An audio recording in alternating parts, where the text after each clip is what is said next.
Magandang hapon, ngayon po ay araw ng Webes, February 8, 2024 at narito po muli ang update sa lagay ng panahon. Ayon sa Pag-asa, patuloy pa rin nakakaapekto ang easterlies.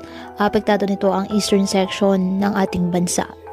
Walang bagyo o low pressure area na minomonitor sa loob ng ating PAR na maaaring makaapekto sa lagay ng ating panahon. Wala rin pong gale warning na nakataas anumang baybayin ng ating karagatan, kung kaya malayang makapamalaot ang ating mga kababayang may isda at may maliliit na sasakyang pandagat. Ngayong araw, ang Davao Region, Caraga, Northern Mindanao, Southern Leyte at Bohol, asahan ng ulap na halangitan na may kalat-kalat na pag-ulan at thunderstorms dahil po sa easterlies. Apektado ng amihan ang Batanes.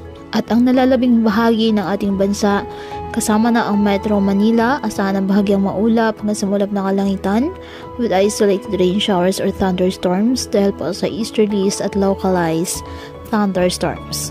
Kaya patuloy po natin na pag-iingat pa din ang ating mga kababayan sa pantapan po ng mga pagbaha at pagguho ng lupa at ugalin po na magdala palagi ng payong o kahit anong panangga sa ulan o di kaya na may sa init ng araw kapag lalabas ng ating mga tahanan.